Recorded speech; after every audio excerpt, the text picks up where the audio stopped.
आतापर्यंत शासनाने आम्ही सगळ्यांनी सोचलेलं आहे आणि ते होऊ नये.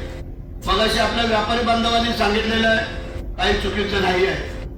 व्यापारी बांधवांसहित सगळ्यांना संरक्षित करणं आमचं कर्तव्य आहे, ते आम्ही करू.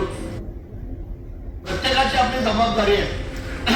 प्रत्येकाच्या धर्मामध्ये वेगवेगळे सणवार येतात, आम्ही सगळ्यांना संरक्षित करतो. काय लावायच्या, जर इमर्जन्सीला कोणाला पकडून जायचं तर ते व्यवस्थित लाव. कारण नवीन माणूस जर तो एखाद्या तिकडे गेला तर पुढं गेला, आमच्या भाल्याच्या तिकडे गेला आणि तो मग शोधत बसला बाहेर कुठनं पडू, तर ते कोण लावा बरोबर. मॅडम कुठे गेल्या, त्याच्या पण गेले ना, तर तुमची जबाबदारी लक्षात आलं का. म्हणजे ते जरा तुम्ही व्यवस्थित लावा. किंवा हा समजा इंदापूरमधनं घुसलो आम्ही, तर मधनं गेलो भाल्याला, तिथं गेलो तर भाल्याच्या तिथून परत कसं जायचं ते लिहा. निजामपूरच्या इथं निघालो, तिथून आचारला कुठे जात आहे, मानगावला कुठे जात आहे, ते बोलणे गोष्ट.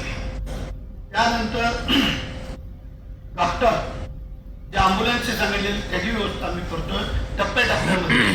कारण 10 ठिकाणी आपल्याला दिलेली आहे, त्या टप्प्याटप्प्यामध्ये करतो. ट्रेनची व्यवस्था आम्ही करतो. एखादी गाडी बिघडली, अपघात झाला तर ती लगेच वरून काढून बाजूला करता येईल, ती व्यवस्था असते. पण आणखी त्याच्यामध्ये व्यवस्था यावी ते आम्ही करतो. पाण्याची व्यवस्था राहील, चहा पाण्याची जेवढं काही करता येईल आम्हाला त्या माध्यमातून आम्ही करूया. काही काळजी करायचं कारण नाही आहे. गेली 2.5 वर्ष तुम्हाला पालकमंत्री मिळालं नव्हतं, आता आम्हाला मिळालं. काहींनी, आमच्या आमदारांनी, सगळ्यांनी आम्हाला होकार दिला. आता त्यांनी माझं स्वागत पण केलं. मला कॅबिनेटच्या मिटिंगला पहिला उच्चा पण त्यांनी म्हणजे पहिला दिला, तर मन मोठं आहे, आमचं पण म्हणून मोठं आहे. तेवढं त्याच्या भावाला आम्ही बिनविरोध केला, ते पण आमचं म्हणजे आहे ते सांगितलेलं बरं आहे.